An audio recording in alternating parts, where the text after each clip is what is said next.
ناظرین السلام علیکم ورحمۃ اللہ وبرکاتہ۔ اختلاف رائے یعنی آپس میں رائے کا مختلف ہونا یہ انسانی زندگی کا حصہ ہے، اور اگر اس اختلاف کو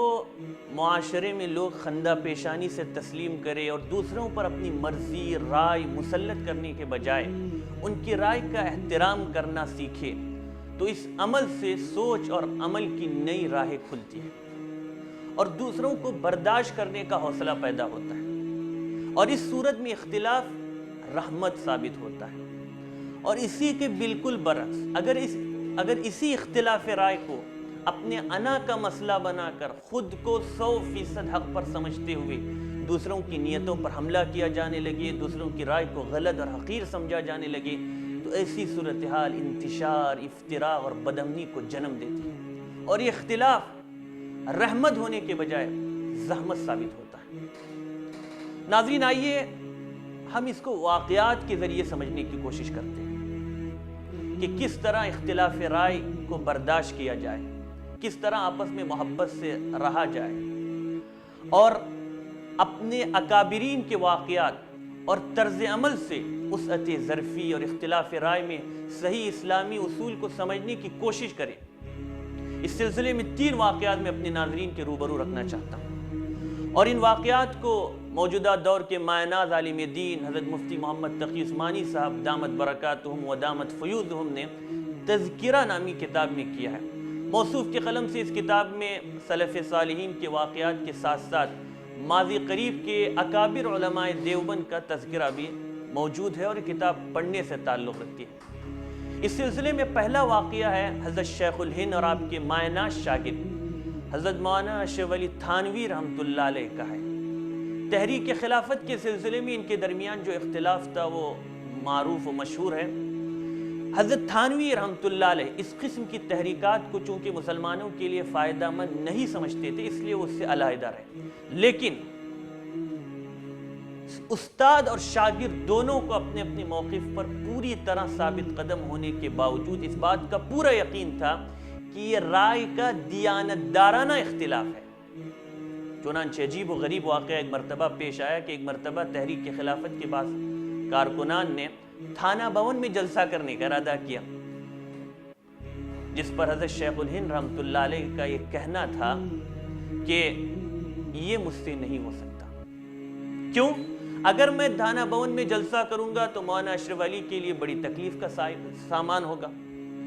ان کو یہ بھی گوارا نہ ہوگا کہ میں تھانہ بھون میں کوئی بیان کروں، خطاب کروں اور وہ اس میں موجود نہ ہو،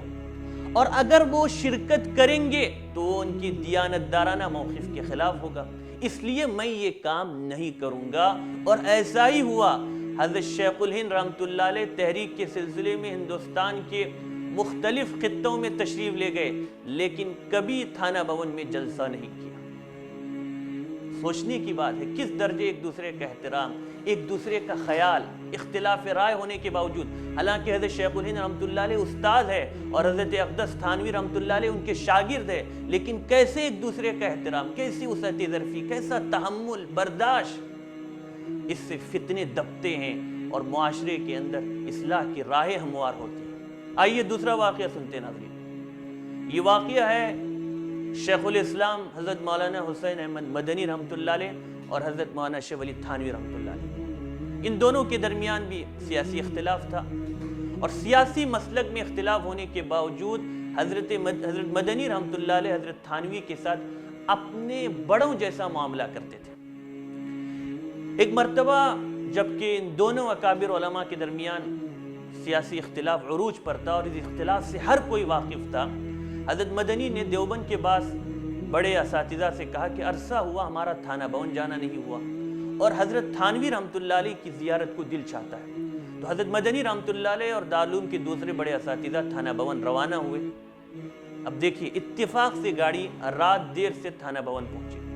اور یہ حضرات ایسے وقت خانقاہ کے دروازے پر پہنچے کہ خانقاہ بند ہو چکی تھی، اور ان حضرات کو معلوم تھا کہ خانقاہ کا نظام الاوقات یعنی ایک ٹائم ٹیبل مقرر ہے، اس لیے اس نظام کی خلاف ورزی نہ مناسب سمجھی اور نہ حضرت تھانوی رحمۃ اللہ علیہ کو رات گئے تکلیف دینا پسند کیا، اس لیے کون؟ حضرت شیخ الاسلام حضرت مدنی رحمۃ اللہ علیہ اور دارالعلوم کے بڑے اکابر اساتذہ اپنے رفقا سمیت تمام لوگ خانقاہ کے دروازے کے سامنے ہی جو چبوترا تھا اسی پر لیٹ کر سو گئے۔ اب صبح کے وقت جب حضرت تھانوی رحمۃ اللہ علیہ نے اچانک انہیں دیکھا تو ایک طرف انہیں خوشی بھی ہوئی، لیکن اس بات کا صدمہ بھی ہوا کہ یہاں پہنچ کر یہ حضرات اس حالت میں انہوں نے رات گزاری۔ کوئی شخص اس للہیت، تواضع اور مسکنت کی مثال پیش کر کے دکھائے کہ عین اختلافات کے عالم میں بھی یہ حضرات کیسی سادگی، کیسی بے تکلفی اور کیسی بے نفسی کے ساتھ ایک دوسرے کے ساتھ پیش آتے تھے۔ تیسرا واقعہ دارالعلوم دیوبند کے مائناز عالم دین حضرت مولانا سید اصغر حسین رحمۃ اللہ علیہ کا ہے، جو حضرت میاں رحمۃ اللہ علیہ کے لقب سے مشہور ہوئے، اور ان کے بھی ایسے عجیب و غریب واقعات کتابوں میں درج ہے جس کی نظیر اس دور میں ملنی مشکل ہے۔ موضوع کے لحاظ سے ان کا بھی صرف ایک واقعہ آپ کے پیش خدمت ہے۔ ایک مشہور عالم دین بزرگ تھے جس سے حضرت میاں رحمۃ اللہ علیہ کو بعض سیاسی مسائل میں شدید اختلاف تھا، اور اس کا اظہار وہ ہمیشہ برملا فرماتے رہے، لیکن اس کے باوجود یہ چیز سمجھنے کی اور سننے کے لائق ہے، اس کے باوجود، اختلاف کے باوجود ان کی شان میں اگر کسی سے کوئی نامناسب کلمہ نکلتا تو بڑی سختی کے ساتھ متنبہ فرماتے۔ ایک مرتبہ انہی بزرگ نے بارش نہ ہونے کی وجہ سے نماز استسقاء پڑھنے کا اعلان کیا۔ اب اللہ معلوم میاں صاحب کو کیا القاء خداوندی ہوا کہ انہوں نے اپنے شاگرد سے فرمایا، جو ان کے قریبی شاگرد تھے، کہ بارش تو ہونی نہیں آج، البتہ نماز کا ثواب حاصل کرنے کے لیے چلنا ضروری ہے۔ چنانچہ انہوں نے نماز ادا کی، عیدگاہ چلے گئے اور نماز استسقاء اس بزرگ کے پیچھے ادا کی، لیکن واقعی بارش نہیں ہوئی۔ اس بزرگ نے دوسرے دن بھی یہی اعلان کیا، اور حضرت میاں رحمۃ اللہ علیہ نے وہی بات ارشاد فرمائی۔ عیدگاہ گئے، نماز پڑھی، لیکن بارش نہیں ہوئی۔ مقدر میں یہی تھا، اللہ کی یہی مرضی تھی۔ اب تیسرے دن ان بزرگ صاحب نے پھر نماز کا اعلان کیا، تو میاں صاحب نے وہی بات ارشاد فرمائی جو پہلے دن اور دوسرے دن کہا تھا،